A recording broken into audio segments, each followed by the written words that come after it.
"You're out, don't come back, we're moving on without you." That was my mother's voice. Flat, rehearsed, final on a voicemail she left at 9:47 on a Tuesday night. No argument beforehand, no warning, just a 31-second recording that erased 27 years of being the daughter who paid every bill, covered every emergency, and never once said no. I listened to it twice.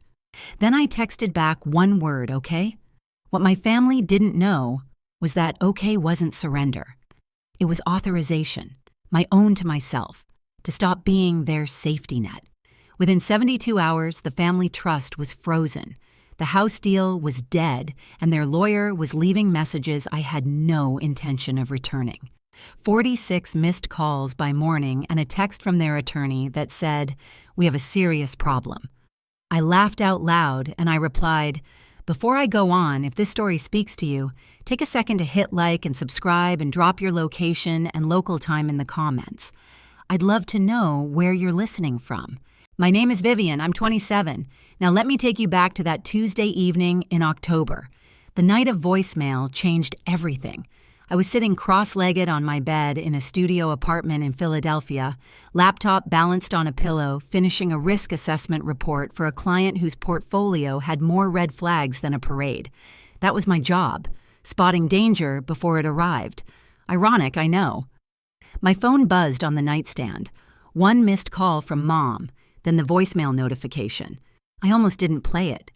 My mother rarely called me directly. She called Brooke, my younger sister, the one who still lived 20 minutes from our parents, the one whose name came up in every family group chat like a headline.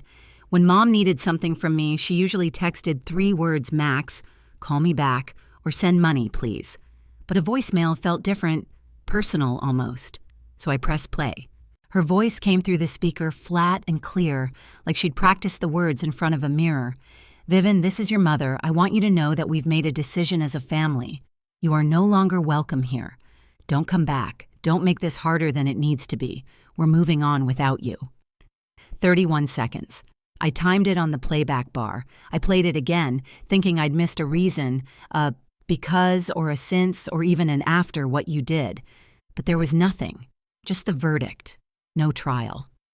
I checked our family group chat, the one Brooke had created 2 Christmases ago, the one where Mom posted casserole recipes and Dad sent blurry photos of birds from the backyard. I'd been removed, not muted, removed. And the chat had been renamed. The old name was the Owens fam. The new name, I'll remember this until I die, was us. So that's what I was now, the opposite of us. I set the phone face down on the nightstand and stared at the framed photo on my shelf. Our family at Brooke's college graduation. Mom beaming. Dad's hand on Brooke's shoulder. Me on the far right, half-cropped by whoever took the picture. I should have seen it then. For 10 minutes, I did nothing. Just sat there with my hands in my lap, listening to the upstairs neighbor's TV bleed through the ceiling. Laugh track. Someone up there was watching a sitcom while my whole family voted me off the island. The first instinct was the old one. Call back, apologize. Even though I didn't know what for, ask what I'd done wrong, promise to fix it. That was the pattern I'd been running since I was 14. Absorb the blame, patch the crack, keep the peace. My thumb hovered over Mom's name in my contacts, but something caught like a gear that finally stripped. Maybe it was the way her voice sounded, not angry, not hurt, rehearsed, or maybe it was the timing. I'd spent that entire afternoon recalculating the mortgage payment on the family house, the house I paid for, the house where Brooke slept in the master bedroom, and I got the pull-out couch when I visited. I lowered my thumb, opened the text with Mom instead, typed one word. Okay, 5 letters. I added a period, then I hit send. The screen showed delivered, then nothing. No typing bubbles, no callback, just silence, which told me everything. She expected me to chase, beg, explain. When I didn't, she had no script for that. I couldn't sleep. Not because of sadness. That would come later around 3 a.m., brief and sharp like a muscle cramp. No, I couldn't sleep because my brain did what it always does under pressure. It went to work. I opened my laptop and created a new spreadsheet. Title: Family Financial Obligations, V. Owens. Column A, Item. Column B, Monthly Amount. Column C, duration. Column D, total. I started typing, and what came out of those columns, line by line, was the price of being the dependable daughter. It was so much higher than I thought. Mortgage on the family house, $1,850 a month. I'd been paying it for 3 years. That alone was $66,600. Health insurance for mom and dad, $640 a month. 2 and a 2 years, $19,200 Brooks car loan, the white SUV she posted on Instagram with the caption, "Blessed $380 a month." 14 months, $5,320, then the emergencies. Dad's back surgery, Koei the roof leak that needed fixing before winter. Brooke's security deposit when she moved out, then moved back, then moved out. The dental bill, Mom forgot to mention until it went to collections. By 2 a.m., I had it all on one screen. I leaned back and looked at the total cell bolded in the bottom right corner. $143,214. I'd contributed more than my annual salary over 6 years to people who had just cut me off with a voicemail. But the number wasn't even the worst part. The worst part was what I found when I pulled up the supporting documents I kept in a cloud folder. The same compulsive record-keeping habit that made me good at my job. I was the co-signer on the mortgage. My name was on the deed as co-owner. I was the sole trustee of my grandmother's trust fund. $86,000 she'd left for the family's education and medical needs. Managed by me because Grandma said I was the only one she trusted with money. Every critical financial thread holding my family's life together ran through my name. They told me to leave, but they forgot I was the foundation. I hit print. The little desktop printer hummed to life in the dark apartment, spitting out page after page of receipts, statements, and contracts. I wasn't angry yet. That would come. For now, I was just awake. For the first time in years, fully awake. Morning came, gray and cold. October in Philadelphia, the kind of sky that looks like a ceiling. I made coffee on autopilot, opened my laptop, and logged into the joint checking account. This was the household account I'd set up 2 years ago to streamline bill payments, mortgage, utilities, insurance, all pulling from one place. My money went in. Everyone else's expenses went out. The dashboard loaded, and I noticed it immediately. The contact email on the account had been changed. My email, vi.owens.fin@. The provider had been swapped out. In its place, an email I recognized. Brooks, the change was timestamped 2 days before the voicemail. 2 days before. I sat with that for a moment. Let it settle. My sister had changed the contact information on my financial account before my mother recorded that message. The voicemail wasn't an emotional outburst, it was a scheduled step. I kept digging. In my inbox, buried under work emails, I found a forwarded notification from the title company handling the house. Subject line, beneficiary amendment, confirmation pending. The form requested my removal from the property deed, effective upon approval. Submitted by Brooke Owens, listed as authorized family representative. I had never authorized anyone to represent me. I had never agreed to be removed from anything. My coffee went cold on the desk. I didn't touch it. Here's what I understood now. Sitting in that gray morning light with my laptop glowing and my phone still face down from the night before. Brooke didn't want me out of the family. That was just the cover story. She wanted me off the paperwork, off the deed, off the trust, off every document that proved I'd built what they lived in. The voicemail was the distraction. The real theft was happening in the filing system. And there's one thing you need to know about me. I work in risk analysis. I spot fraud patterns for a living. My sister just made the worst bet of her life. To understand what happened next, you need to understand where it started. Not the voicemail. That was the ending. The beginning was quieter. The beginning was a kitchen. I was 14. Brooke was 10. Summer break had just started, and our parents sat us down at the dining table to explain the plan. Brooke would go to art camp, 4 weeks, $300. I would stay home and watch her during the mornings before camp started. And after she got back, cook lunch, do laundry, make sure the house didn't burn down while Mom and Dad worked. I asked if I could go to math camp. There was a program at the community college free for students with qualifying grades. I qualified. Mom shook her head. Someone has to be here for your sister, but it's free. I said, Vivian, you're the older one, you understand? I understood. I understood that Brooke got summers and I got responsibilities, that my grades weren't a source of pride. They were a forecast of future income. When I made honor roll that fall, Mom's only comment was, "Good. Keep it up. One of you needs to make real money someday. Not, I'm proud of you. Not, you deserve this. Just you'll be useful later." And when Brooke bombed her 6th grade finals that same year, the whole house rallied. Dad took her for ice cream. Mom sat with her for an hour, stroking her hair, saying, "You're more than a test score, baby." I was in the next room. I heard every word. Nobody said anything like that to me. Not because I was failing, but because I never needed comfort. I was the strong one, the steady one, the one who could handle it. Mom told me that once directly. Phone call, sophomore year of college. I'd mentioned feeling overwhelmed.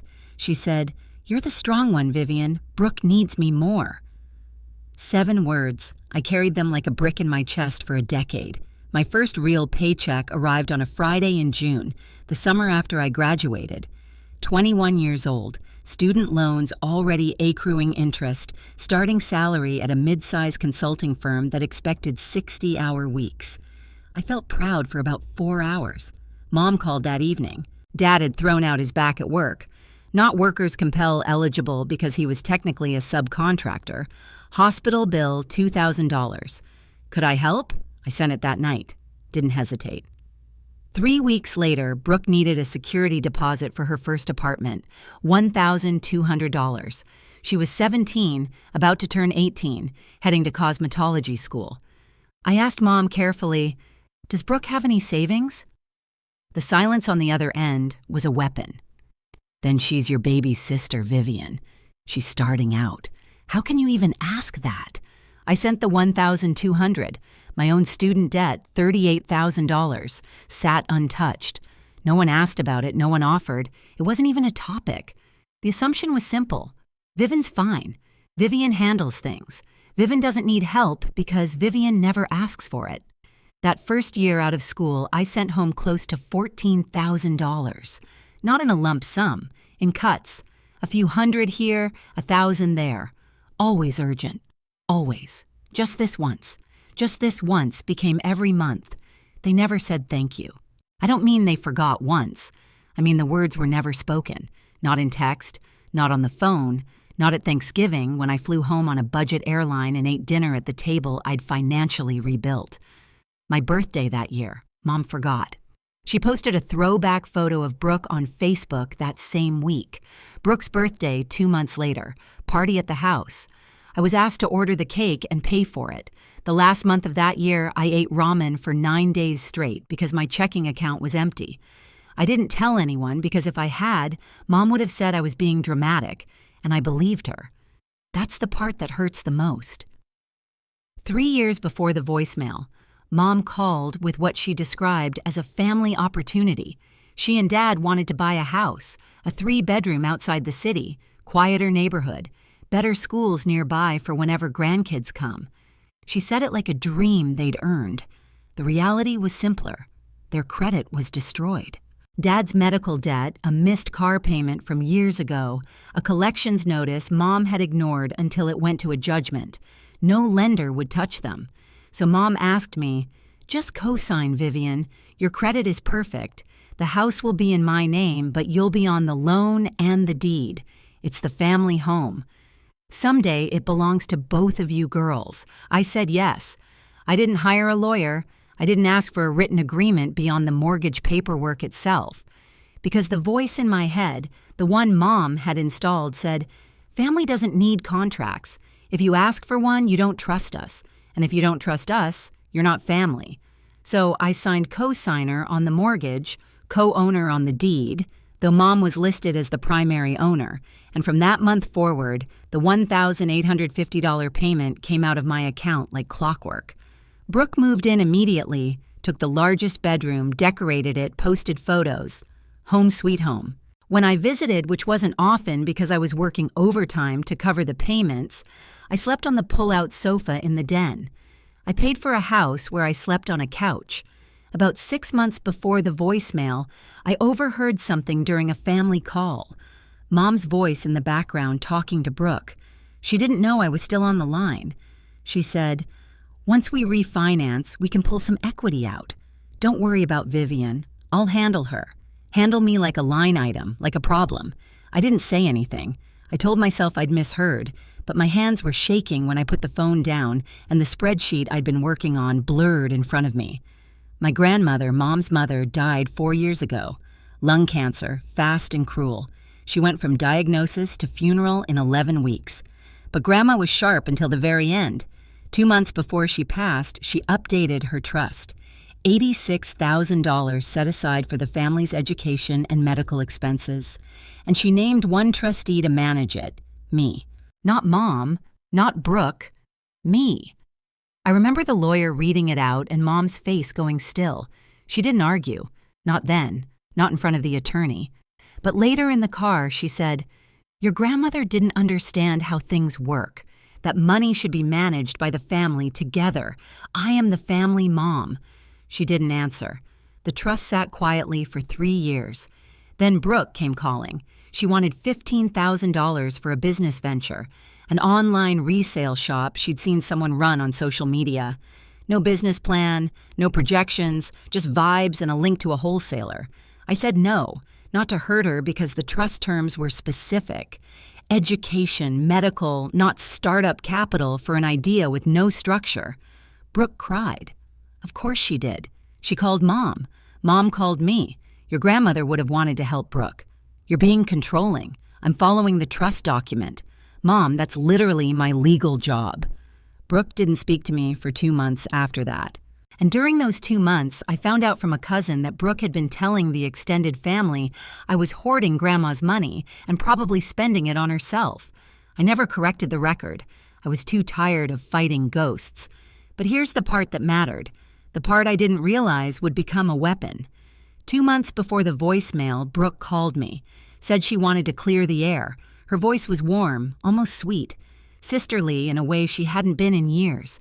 We talked for 40 minutes and at one point her guard dropped. Or maybe she just got careless. And she said it, "Honestly, Viv, I just need you out of the trust and off the deed. Then everything gets simpler for everyone." She said it like it was reasonable. Like asking me to step aside from my own life was a favor I should want to do.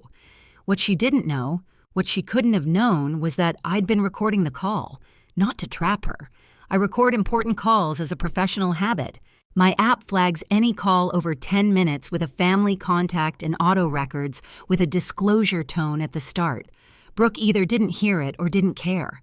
I saved that file in 3 places: cloud, USB, and email to myself with the subject line just in case. Lying in bed that night, I kept circling back to one question. Why did Brooke need me gone so badly? We grew up in the same house. I made her lunch when Mom worked late. I co-signed her first car. And somehow, I became the enemy in a story she wrote without telling me. I still don't fully understand it. Maybe you do. If you've ever been the reliable one who got repaid with betrayal, why do you think they do it? Drop your take in the comments. Wednesday morning, 2 days after the voicemail, I walked into the office looking like I'd slept inside a paper shredder. Marcus Webb noticed before I reached my desk. He was senior to me by 7 years, a CPA with a calm voice and the kind of steady presence that made clients feel safe handing over their ugliest numbers. We'd worked on a dozen audits together. He was not the type to pry, but that morning he pried. I'd gone to the break room for coffee, and when I came back, Marcus was standing near my desk, not sitting, standing like something had stopped him mid-step. My laptop screen was still open. The spreadsheet was still up. Family financial obligations? V. Owens. The total was bolded at the bottom. He looked at me, then at the screen, then back at me. Viv. His voice was low. I don't want to overstep, but that spreadsheet? Is that money you're owed or money you gave away? I could have lied. Could have said it was a client file, a mock-up, a template, but I was running on 4 hours of sleep, and the fumes of a decade's worth of being fine and something in the way Marcus asked, direct, no judgment, no filler, cracked the seal. I told him, Not everything, just the outline, voicemail, removed from the group chat, the house, the trust, the number. Marcus didn't react the way most people do. He didn't gasp or shake his head or say, "That's terrible." He went quiet. And when Marcus goes quiet, it means he's calculating. 10 seconds passed. Then he said something that rearranged the furniture in my head. "Vivian, I've been where you are. Different details, same architecture. My father pulled something similar when I was 29, and the thing I wish someone had told me sooner is this. You don't need to call them back. You need to call a lawyer." He wrote a name on a sticky note and slid it across my desk. Janet Aldridge, real estate and trust attorney, a Philadelphia number. I looked at the sticky note, then at Marcus. "She's good. She's the one who kept me from losing my house." I put the note in my wallet. It stayed there for exactly 7 hours, the time it took for me to find what I found next. That evening, I sat down with every document I had and went through them the way I'd go through a client's portfolio, line by line, looking for what didn't match. I pulled up the email from the title company again, the one requesting my removal from the deed. I'd noticed it that first morning, but hadn't looked closely at the attachment. Now I opened it. The form was standard, a beneficiary amendment request. At the bottom, 2 signature lines, one for Donna Owens, primary owner, one for Vivian Owens, co-owner. Both lines were signed. I zoomed in on my signature and my stomach went cold. It was close. Someone had studied my handwriting. The slant was right. The size was right. Even the little tail I leave on the N in Vivian was there. But the O in Owens was wrong. I write my capital O with an open loop, a habit from years of signing financial documents quickly. This O was closed, sealed shut. A small thing, the kind of thing only I would notice. But I noticed someone had forged my signature to remove me from the deed of a property I'd paid over $66,000 toward. I checked the submission details on the form. Submitted electronically by Brooke Owens, authorized family representative. Submission date 3 days before the voicemail. 3 days before I sat back in my chair and let the timeline build itself. First, Brooke submits the forged document to remove me from the deed. Then she changes the contact email on the joint account. Then only then, Mom sends the voicemail. This wasn't a family falling apart in the heat of the moment. This was a sequence, a plan. Step 1, Step 2, Step 3. My removal from the paperwork first, then my removal from the family so I wouldn't be looking at the documents while they pushed me out the door. My sister didn't just betray me. She ran a project plan, and in my line of work, a project plan leaves a trail. I called Janet Aldridge the next morning. Her assistant put me through in under 3 minutes once I mentioned the words forged signature and pending title amendment. Janet's office was in a converted brownstone near Rittenhouse Square, bookshelves floor to ceiling, a glass desk that reflected the overhead lights, and a chair so firm it seemed designed to keep clients focused. She offered me water. I declined. I didn't want to be comfortable. I wanted answers. I placed the folder on her desk. Everything. Mortgage contract deed, the forged amendment form with both signatures, the email from the title company, the spreadsheet, $143,000 itemized, and the bank notification showing Brooke had changed the contact email on the joint account. Janet went through each page the way a surgeon reads a scan. Slowly, no expression, glasses halfway down her nose. She laid the forged signature next to my real one from the original mortgage contract and studied the two side by side. Then she took off her glasses and looked at me. "Miss Owens, you have 2 problems and 1 advantage." She tapped the forged form. "Problem 1. Someone committed fraud using your identity. The signature discrepancy alone could support a forgery claim." She tapped the title company email. "Problem 2. A refinance is pending on a property you co-own without your knowledge or consent." "Both are serious." She paused. "Your advantage is straightforward. You're the co-signer. You're the co-owner. You're the sole trustee of a family trust. Nothing, not the refinance, not the title change, not a single dollar from that trust moves without your actual signature. And your actual signature is the one thing they couldn't get." I sat with that for a moment, then asked the question that had been building since Tuesday night. What happens if I just stop? Stop paying the mortgage? Stop signing anything? Stop being the infrastructure? Janet folded her hands. Then the whole thing collapses under its own weight. The bank issues a notice. The refinance dies. The trust stays locked. All of it. Every financial arrangement they depend on stalls until you decide otherwise. She let that land, then added almost gently, "There's one more thing you should know. A forged signature on a deed amendment isn't just a civil matter. In Pennsylvania, that can be charged as a felony. I'm not saying you need to go there, but you should know you could." My chair suddenly felt a lot less uncomfortable. That night, back in my apartment, I opened the recording app on my phone. I hadn't listened to Brooke's call since the night it happened 2 months ago. At the time, I'd filed it under annoying but harmless. Just Brooke being Brooke, trying to get what she wanted with a soft voice and a sideways ask. Now, with everything I knew, it sounded completely different. I put my earbuds in and hit play. Brooke's voice filled my head, warm and casual, the way she gets when she wants something but hasn't asked for it yet. "I'm just saying, Viv, you're so busy all the time. You've got your career, your apartment, your whole life up there. Wouldn't it be easier if you just stepped back a little? Let Mom handle the trust stuff and the house. Honestly, if your name wasn't on it, you wouldn't have to worry about the payments anymore. That would be a relief, right?" I remembered thinking at the time that she was being clumsy, but not malicious. Just Brooke trying to simplify her world. Then came the line minute 32 of the recording. "I just need you out of the trust and off the deed. Then everything gets simpler for everyone." I paused it, rewound, played it again. "I just need you out of the trust and off the deed." Need, not want, not. It might be nice if need. She told me exactly what she was going to do. She'd said it out loud into a phone that was recording after an app disclosure tone she either ignored or didn't hear. And then when I didn't volunteer to disappear, she forged my name and had Mom deliver the eviction notice disguised as a family decision. I saved the file again. Cloud USB email to myself. 3 copies. Because in my family, the truth has a habit of going missing.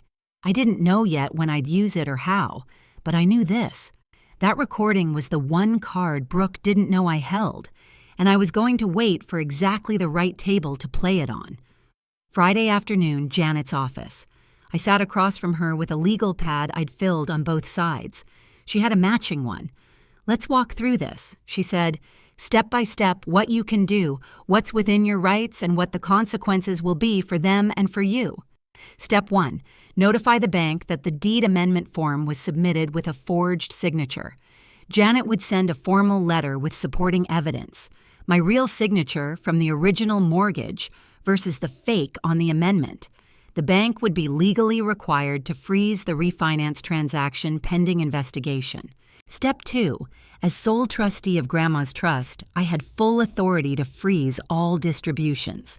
No court order needed, no approval from any family member, one signature from me, one phone call to the trust management institution, and $86,000 goes into lockdown. Step 3. Stop the automatic mortgage payments. I was the co-signer, not the primary borrower. Donna was the primary. If I stopped paying, the obligation reverted entirely to her, and her credit score couldn't support the loan on its own. The bank would issue a formal notice within 30 days. If she couldn't catch up or refinance independently, the foreclosure clock would start. Step 4. Janet sends a cease and desist letter on my behalf, notifying the family that I was withdrawing from all shared financial obligations effective immediately. I listened to each step, nodded at each one, then asked the question my gut wouldn't let go. If they lose the house, Janet didn't blink. "Vivian, they told you to leave." "You're leaving. You're not taking the house from them. You're removing yourself from a loan they can't service without you. If that causes a collapse, the structure was never sound." I picked up the pen and signed the authorization letter. The pen felt heavier than it should have. Not because I doubted the decision, because I knew once that ink dried, there was no undoing it. No quiet resolution, no late-night phone call that puts everything back in the drawer. This was the sound of a bridge I didn't burn. I just stopped being the bridge. Monday morning, I drove to the bank that managed Grandma's trust during my lunch break.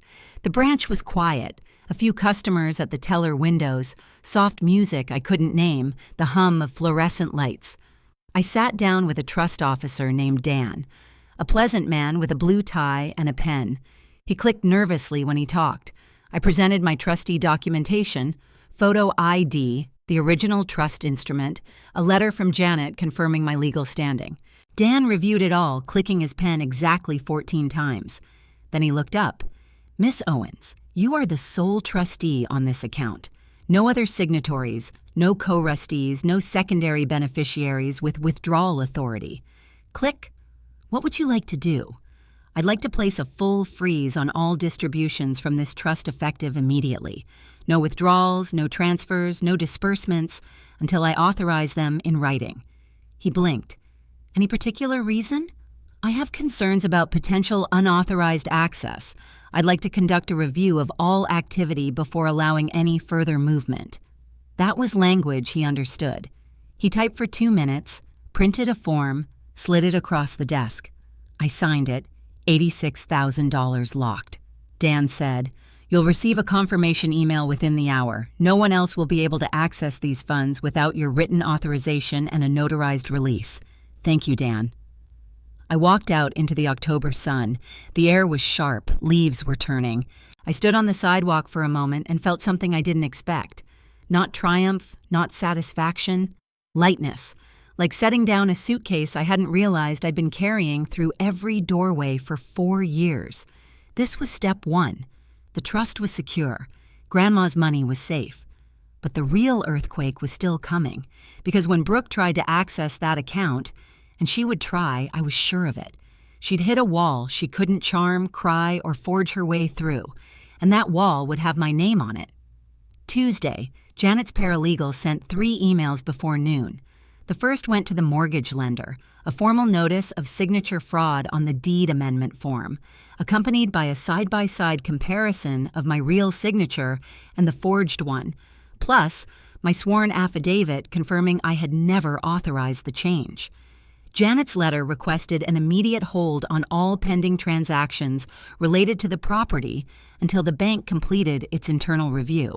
The second email went to the same lender, notifying them that I, as co-signer, was terminating my automatic payment authorization effective the next billing cycle.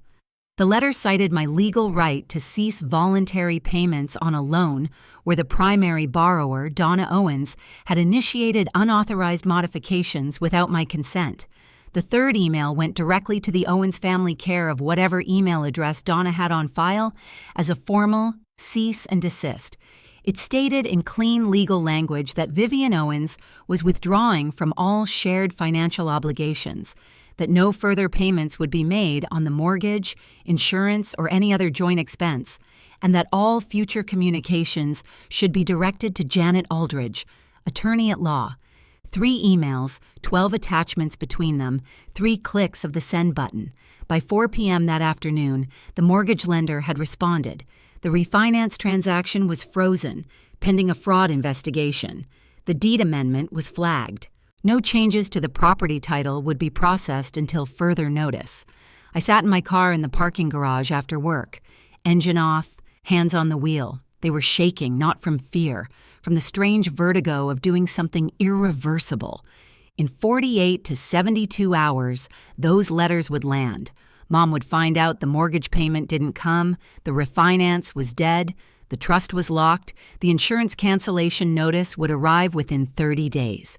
Every single safety net I'd built under them, every invisible threat of money and signatures and reliability was gone. Not cut, just released. The way you let go of a rope when the person on the other end tells you they don't need you anymore. I turned the key, pulled out of the garage, drove home through Philadelphia traffic with the windows down, cold air filling the car, and waited for my phone to start ringing. It wouldn't take long. It took exactly 51 hours. I was at my desk Thursday morning reviewing a client's exposure report when my phone started buzzing. Not the polite single vibration of a text, the long, insistent pulse of a call, then another, then another. I didn't look right away. Finish my paragraph, save the file, then flip the phone over. 19 missed calls from Mom, 8 from Dad, 14 from Brooke, 5 from a number I didn't recognize, 46 total. The texts were stacked like bricks. Mom, Vivian, call me right now. Mom, this is not a game. Mom, something happened with the bank and you need to fix this. Brooke, Viv, what did you do? Brooke, the refinance is frozen. They said your lawyer sent something. Brooke, call me now. Dad, honey, please call back. Your mother is very upset. Dad, we need to talk about the house situation, and then the one that made me set my coffee down and read it twice. An email from the unknown number, professional letterhead, Gregory Pratt, attorney at law representing Donna Owens. Dear Miss Owens, I represent your mother, Donna Owens, regarding the residential property at address. It has come to our attention that several financial actions have been taken that directly impact our client's interests.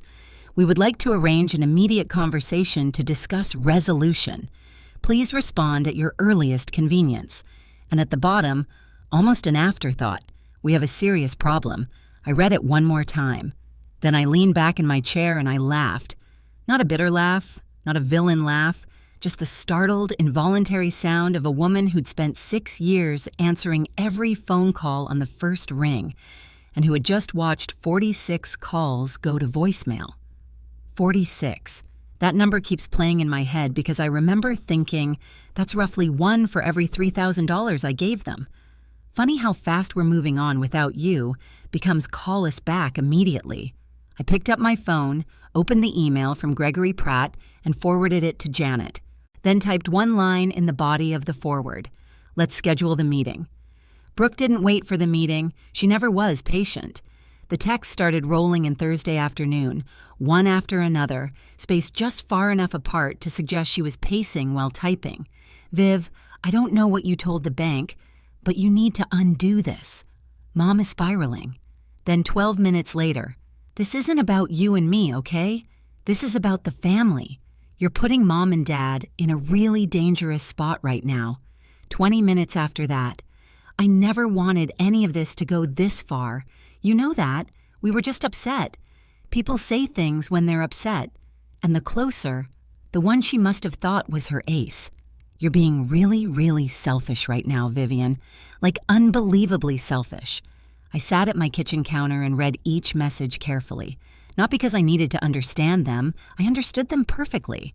I read them because I wanted to catalog the pattern one more time before I stopped engaging with it forever. Message 1, deflect. Make it about what I did, not what she did. Message 2, invoke the family shield. Weaponize Mom and Dad to trigger my guilt. Message 3, minimize. Rewrite the voicemail as a heat-of-the-moment mistake. Erase the forged signature, the changed email, the 3-step plan. Message 4, the label, selfish, the word she knew I'd been running from since I was 14 years old. 4 messages, 0 apologies, no mention of the voicemail, no mention of the forged signature, no mention of the deed amendment she submitted under my name without my consent. Same Brooke, same playbook, just louder now that the stakes were real. I typed back one message. Have your lawyer contact mine. And I attached Janet's business card as a contact file. 30 seconds of silence. Then 3 gray dots appeared. Disappeared. Appeared again. Are you serious right now? I closed the app, set the phone on the counter, screen down, then one last message from Brooke. I saw it in my notification banner before I silenced the thread. Fine, but don't blame me for what happens next.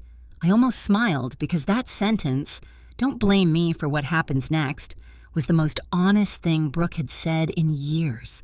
She was already planning her next move, and she wanted cover in advance. The difference now was that I was planning too, and my plans came with documentation. Friday evening, I was making dinner. Pasta, nothing fancy, something to do with my hands. When my phone rang, Dad's number. I picked up because the last time Dad called twice in 1 week was when he went to the ER muscle memory, the responsible daughter answering the responsible phone call. But it wasn't Dad. Vivian Marie Owens, Mom's voice, full name, the tone she uses when she wants you to feel 11 years old again.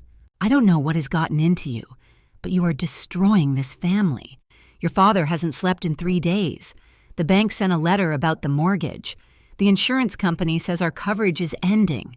And now, Brooke tells me you're hiding behind a lawyer like we're strangers. I turned the burner down to low. Mom, you sent me a voicemail telling me not to come back. I'm doing what you asked. That was because I was upset. You know how I get. But this freezing account, stopping payments, this is you being vindictive on purpose. I stopped paying for things that aren't mine anymore. You told me I'm not family. If I'm not family, I'm not financially responsible for the family. Silence. 2 beats. 3.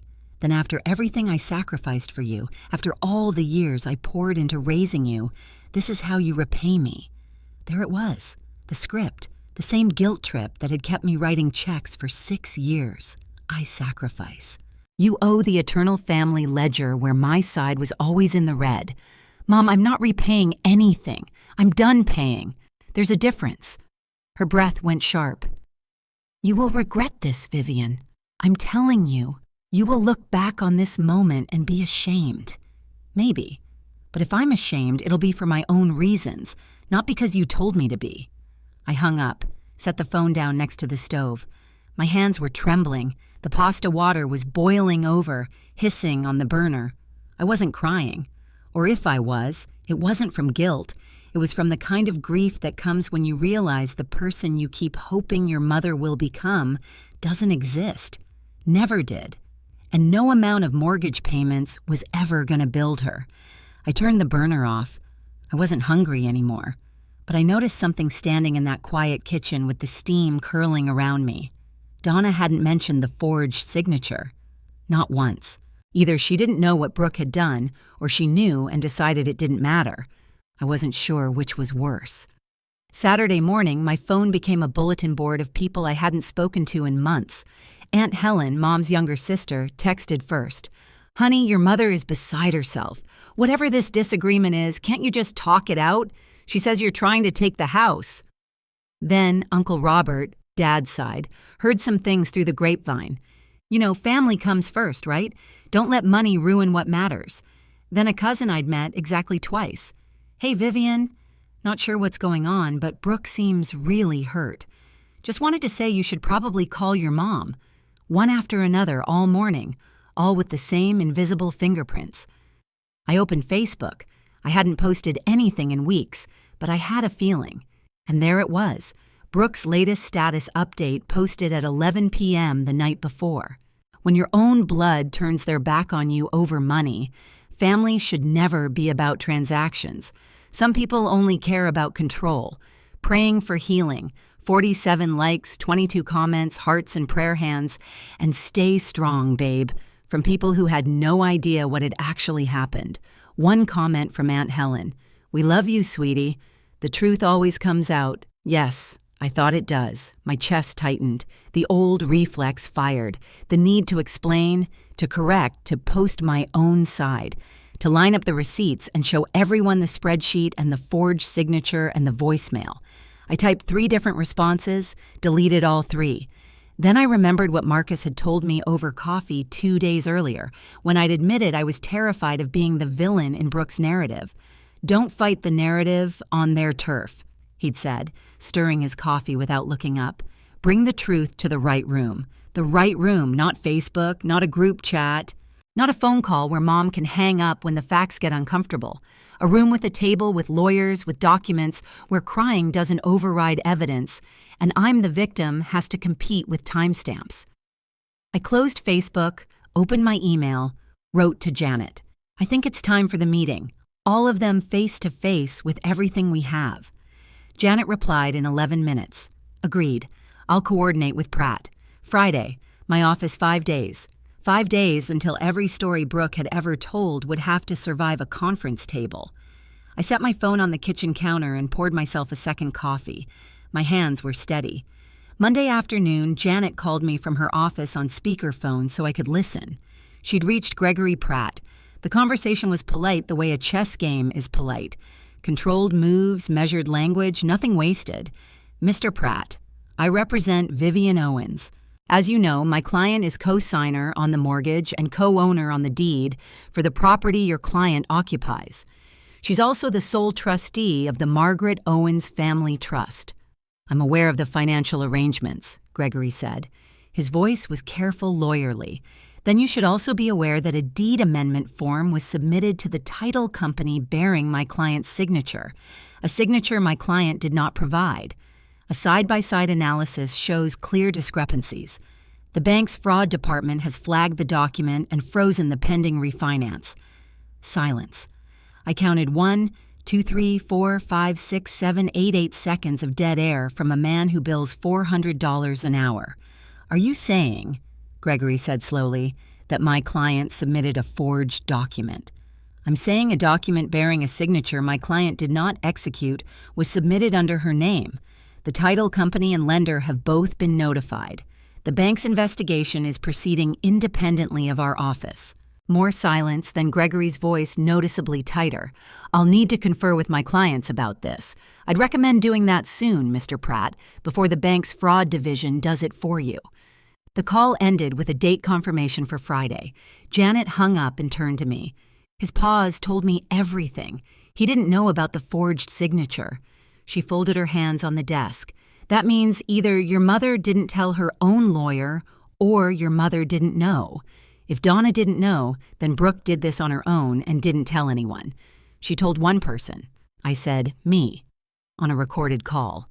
Janet's eyes narrowed, not in suspicion, in something closer to satisfaction.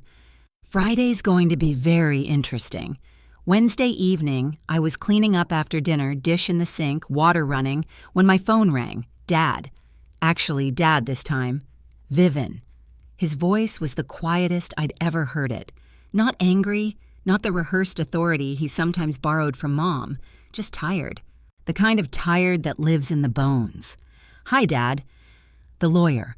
Our lawyer called today. He said there's a problem with the house paperwork, something about a signature that doesn't match. He paused. I let the pause stretch. The water was still running in the sink. He says someone may have signed your name on a form. That's correct. Do you? Another pause. I could hear him breathing. Do you know who did it? You should ask Brooke. The breathing stopped. Brooke. The form was submitted under her name. Dad, authorized family representative. She submitted it 3 days before Mom sent me that voicemail. Silence. Long enough that I checked whether the call had dropped. It hadn't. The second counter was still ticking. You're sure about this? I have the submission records. My lawyer has the signature comparison. The bank has flagged it for fraud investigation. Yes, Dad, I'm sure. I heard something through the phone. A chair creaking like he'd sat down hard. Or maybe it was his knees. Let me talk to your mother about this. And there it was. The sentence he'd said 100 times across my lifetime. Let me talk to your mother. The eternal deferral. The man who never quite got around to having his own opinion before clearing it with Donna first. Dad, I'm not calling for permission. I'm not asking you to fix it. You asked me a question and I answered it. If the family wants to resolve this, it happens Friday. Janet's office with documentation. Vivian, I love you, Dad, but I'm done talking through walls. I hung up. The water in the sink had gone cold. I dried my hands and stood in the kitchen for a long time. What struck me wasn't anger. It was something sadder. The sound of my father realizing at 59 years old that the wrong daughter had been telling the truth all along and that he'd spent decades choosing not to check. Thursday, Janet's assistant sent the formal invitation to Gregory Pratt's office, a meeting at Janet's conference room Friday at 2 p.m. Attendees: Vivian Owens, Donna O. Owens, Raymond Owens, Brooke Owens, Janet Aldridge, Gregory Pratt. Janet and I reviewed the ground rules together. If I was going to sit across from my entire family for the first time since the voicemail, I needed structure, not emotion. Structure. Rule 1, no shouting. If any party raised their voice, the meeting would be adjourned immediately. This was a professional discussion, not a kitchen table argument. Rule 2, claims require documentation. Anyone could say anything, but if they wanted it taken seriously, they needed paper to back it up.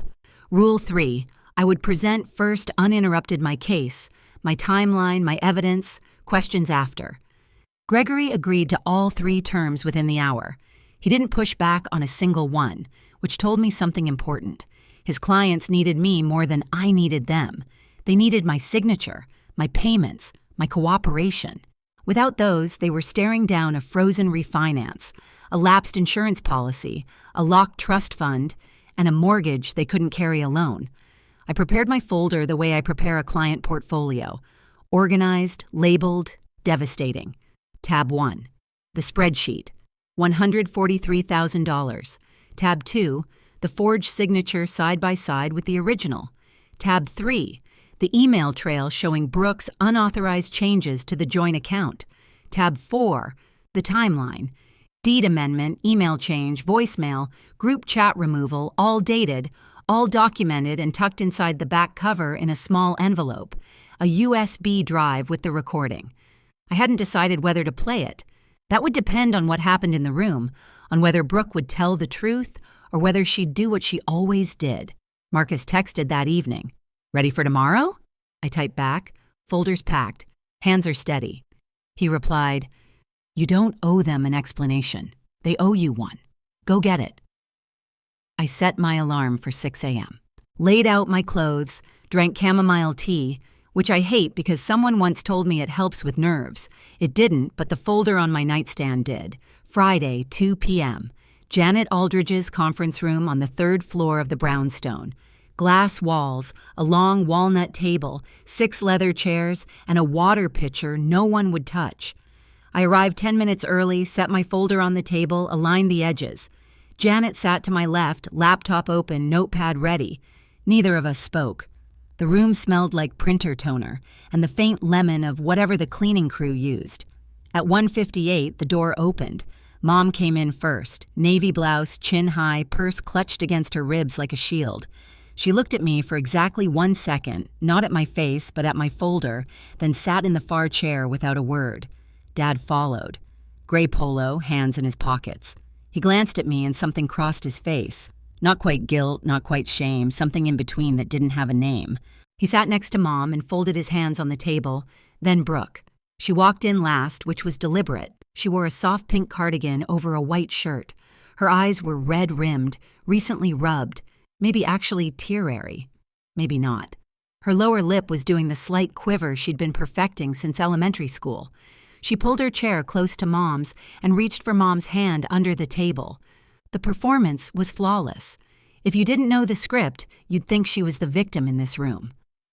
Gregory Pratt entered behind her, gray suit, firm handshake with Janet, a brief nod to me.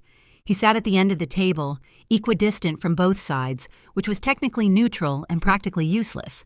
Janet opened. Thank you all for being here. This meeting exists to address the financial and legal issues that have arisen in recent weeks. Miss Owens will present first as agreed by both counsels. She will not be interrupted. I opened the folder, looked up, made eye contact with my mother for the first time since a voicemail tried to erase me from the family. I'll start, I said, with a number. I slid the spreadsheet to the center of the table. 5 copies, 1 for each person, 1 for the record. $143,214. I let the numbers sit in the air. No one moved. That's what I've contributed to this family over the past 6 years.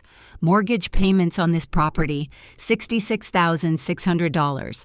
Health insurance for Mom and Dad, $19,200. Brooks' car loan, $5,320.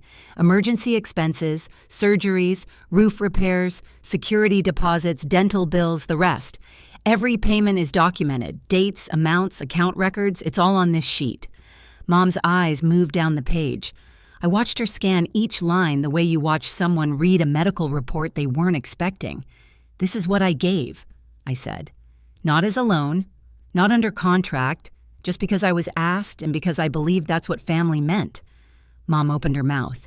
Janet raised one finger, calm, firm. Mrs. Owens, you'll have your turn. I pulled the second document from the folder, 2 sheets side by side. I placed them flat on the table and turned them so everyone could read. On the left, my signature from the original mortgage contract dated 3 years ago.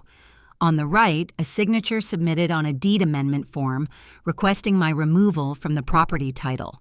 I paused. I did not sign this form. I did not authorize it. I did not know it existed until I discovered it in my email after being removed from this family by voicemail. Gregory Pratt leaned forward, studying the two signatures.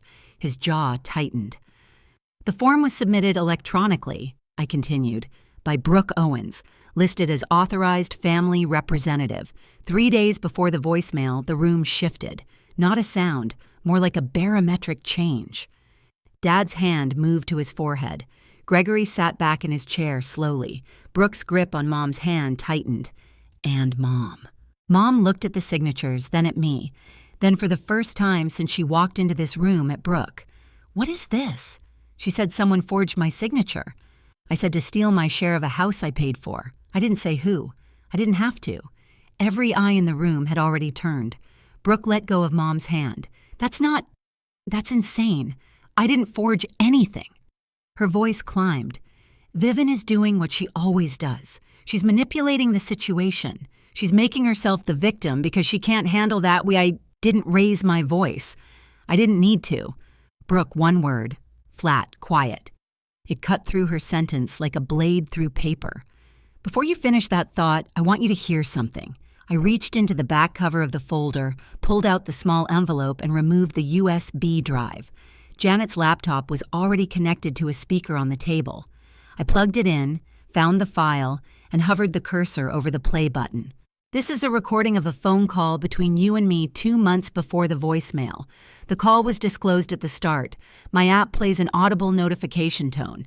If you'd like to dispute its authenticity, Mr. Pratt can have it verified. Brooke's face went white. Not red. White. The kind of white that happens when blood retreats from the surface. I clicked play. The room filled with Brooke's voice. Warm, casual, coaxing. I just need you out of the trust and off the deed. Then everything gets simpler for everyone. The recording ended. No one moved. I looked at Donna. She was staring at the speaker like it had physically struck her. Her lips were slightly parted. No words. I looked at Dad. His eyes were closed. His hand was still on his forehead. I looked at Gregory Pratt. He had placed his pen on the table and folded his hands, the universal posture of a lawyer recalculating his position. And I looked at Brooke. She was looking at Mom, searching for the lifeline that had always been there. The immediate defense, the she didn't mean it, the instant redirect of blame onto me. Mom didn't look back. 15 seconds of silence. I counted them the way you count the seconds between lightning and thunder, waiting to learn how close the strike was. It was the loudest my family had ever been. Then Brooke broke. That's out of context. I didn't mean it like that. I was just talking, just saying things. People say things. Janet's voice was steady as a scalpel.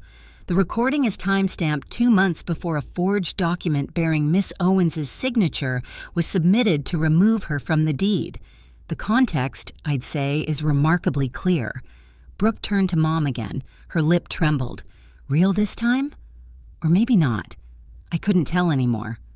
Mom, you believe me, right? She's twisting everything. She always does this. Donna Owens did not look at her younger daughter. She was staring at the spreadsheet, at the column labeled total, at the number at the bottom that represented 6 years of her eldest daughter's life converted to dollars and cents paid without a single thank you. She said nothing. And in that silence, in that precise, devastating silence, something shifted in the room that could never be shifted back. I closed the folder, slowly. The sound of the cover meeting the back page was the only noise in the room. Donna turned to me. Her voice was different now, smaller. Vivian, I didn't know about this signature. I swear to you I didn't know. I believe you didn't know about this signature, Mom. She exhaled. But you knew when you recorded that voicemail. You knew when you removed me from the group chat. You knew every time Brooke told you a story about me, and you never once called to ask if it was true.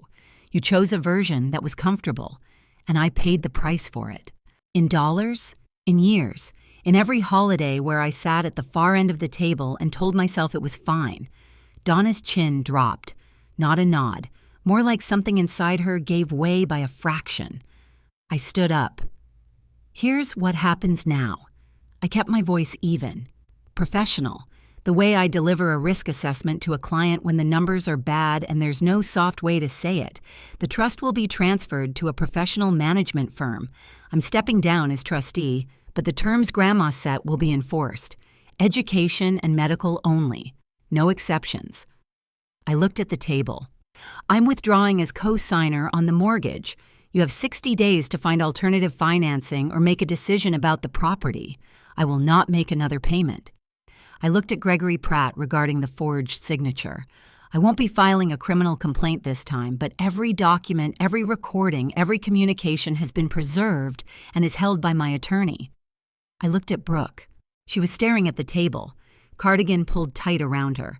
The red-eyed performance finally collapsed into something real, or at least something closer to it. Brooke, I don't hate you, but I don't trust you, and I don't have to. I picked up my folder, nodded once to Janet, walked to the door. Dad's voice cracked and low. Vivian. I paused with my hand on the handle. Didn't turn around. 60 days, Dad. Use them well. The door clicked shut behind me. My heels echoed down the hallway, steady, even unhurried. I didn't look back, not because I was angry, because there was nothing behind me I hadn't already said. Walking to my car afterward, I wondered if I should have handled it differently, been softer, given them more time, tried one more phone call before pulling everything. Part of me still wanted to believe a conversation could have fixed this, but every conversation for 6 years had ended the same way. Me apologizing for someone else's lie. Would you have given them another chance, or would you have walked out of that room the same way I did? Tell me. I genuinely want to know. 72 hours after the meeting, the pieces fell exactly where gravity said they would, the house. Without me as co-signer, the family's refinance was permanently dead. The bank sent a formal notice. Donna Owens had 90 days to either resume full mortgage payments on her own, secure a new co-signer with qualifying credit, or face the beginning of foreclosure proceedings. Donna's credit score couldn't carry the loan solo, not even close. The trust transferred to a licensed fiduciary firm in Philadelphia within 1 week of the meeting. Every dollar accounted for. Every withdrawal now subject to third-party review against Grandma's original terms. Brooke couldn't charm, cry, or forge her way to a cent of it. The insurance, my cancellation notice, took effect on the 30-day mark. Mom and Dad's health coverage lapsed on a Wednesday. By Thursday, Donna was on the phone with the marketplace, learning for the first time what insurance costs when someone else isn't paying for it, nearly double what I'd been covering. The lawyer, Gregory Pratt, formally withdrew from representing the Owens family 10 days after the meeting. His letter to Donna cited irreconcilable factual discrepancies, polished legal language for your daughter committed fraud, and you didn't tell me. They were now without counsel, and the social narrative, the one Brooke had built so carefully on Facebook, began to crack. Aunt Helen called Mom after the meeting and asked pointed questions. A cousin on Dad's side texted me directly. I heard there were forged documents. Is that true? I didn't respond. I didn't need to. The facts were doing their own press tour. None of this was revenge. I want to be clear about that. I didn't engineer a collapse. I removed myself from a structure that was only standing because I was holding it up. When I let go, it did what any unsupported structure does. It buckled. Not because I pushed it, because it was never built to stand on its own. 3 weeks after the meeting, a Sunday afternoon, I was reading on my couch, an actual book, paper pages, no screen, when Dad called. His voice was thinner than usual, like someone had stretched it over too many sleepless nights. Vivian, I've been meaning to call. Hi, Dad, I want to say I'm sorry. I know I should have said it sooner. I should have asked questions when your mother sent that voicemail. I should have looked at the paperwork myself instead of just trusting that someone else had it handled. I waited because with Dad, the apology always came with the second paragraph. But sweetheart, is there any way you could give us more time with the house? Your mother is looking into options, but 90 days it's not a lot. If you could just extend the co-signer arrangement for another few months until we figure out. Dad, he stopped. I heard the apology. I appreciate it. I do. But I also heard the but. You're not calling because you're sorry. You're calling because the family needs my signature again." Silence, then quietly. "Both, Vivian. It's both. Maybe it is, but the answer is the same. The 60 days I gave at the meeting are still in effect. Nothing changes. Your mother is terrified of losing the house. Then Mom should talk to a financial advisor, not to me." More silence. Then the thing that hit hardest. Not his words, but the sound of his exhale. Long, deflated. The sigh of a man who knows he's asking the wrong daughter to fix a problem the other daughter caused, but lacks the spine to say it out loud. "I understand," he said finally. "Dad, yeah, I love you. That hasn't changed. But love doesn't mean I light myself on fire to keep someone else warm. Not anymore." He hung up without saying goodbye. Just a click, and then nothing. The same abrupt silence that had been his answer to every hard question my entire life. I set the book down, stared at the ceiling. He'd apologized and asked for a favor in the same breath. And the worst part was that I think he genuinely meant both, the sorry and the ask. He just didn't understand that one cancels out the other. Or maybe he did, and that was the saddest part of all. 3 months later, the leaves were gone. First frost had come and gone. Philadelphia was doing what Philadelphia does in January. Cold, gray, stubbornly alive. I was sitting in a coffee shop near my office on a Saturday morning, laptop open but idle, watching people through the window, a normal Saturday, unremarkable. And that was the point. For the first time in my adult life, unremarkable felt like a luxury. The mortgage money, $1,850 a month, was going into my savings account now. I had an emergency fund for the first time ever. I was paying down my student loans ahead of schedule. I'd booked a flight to Portland for a long weekend in February just because I wanted to see the ocean. I'd never booked a trip just because I wanted to before. Brooke and I hadn't spoken since the meeting. Not a text, not a voicemail, not even a like on a photo. Complete silence. I checked her Facebook once out of habit. She'd posted a new status. Starting over. No context, no mention of me or the house or any of it. Just the curated version of her life sanitized for an audience that didn't know the backstory. I scrolled past it and felt nothing.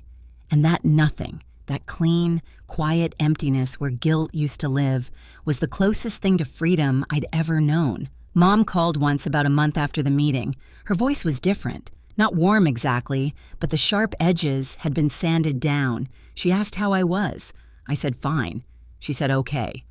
The call lasted 90 seconds. She didn't guilt-trip me. She didn't ask for money. She didn't mention Brooke. It wasn't healing. It was a ceasefire. And for now, that was enough. Dad texted on my birthday. 3 words. "Happy birthday, Vivian."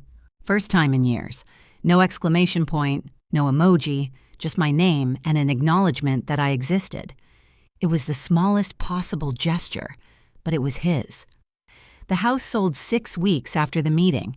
Donna listed it when it became clear no one would co-sign a new loan.